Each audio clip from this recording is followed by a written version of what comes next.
200 कोटी कुठून? मटका शिस्प्यामधून आलं. यांना वाटतं की शिस्प्याचे पैसे खरंच परत आले तर 200 कोटी आम्ही आपलं हे पण गुंतवणूकदार आहे भैया.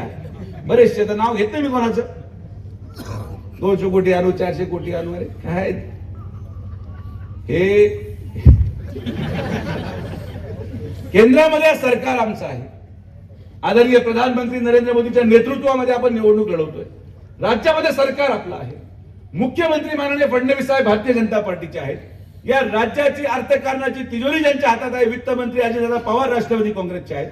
पालकमंत्री आपले आहेत आणि 200 कोटी हे आणणार. मग आम्ही काय भजे खायचे इकडे केळगावमध्ये?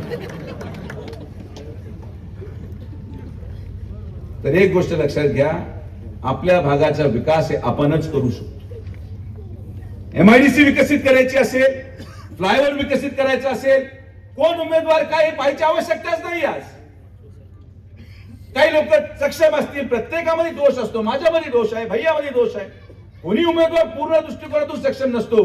पण उमेदवाराकडे न पाहता आपल्या मुलांच्या भवितव्यासाठी, या केडगावच्या विकासासाठी, आपल्या या पुढच्या 25 वर्षाला आनंददायी करण्यासाठी जेव्हा आपण 15 तारखेला मतदान केंद्रावर जाल, फक्त घड्याळ आणि कमळ पुढे तेवढंच पहा. खालीवर सुद्धा पाहू नका. वेगळे वेगळे चिन्ह घेऊन बसलेले लोक. तो पॅन कोणी घेतलाय, तो चालू केला डॉक्टर पडून जाईल. तुम्ही गेले तर समजणार नाही. कोणी शिट्टी घेतलंय, कोणी रोड रोलर घेतलंय. तर रोड रोलर कधी चालते कधी बंद आहे, कधी चालते कधी बंद आहे.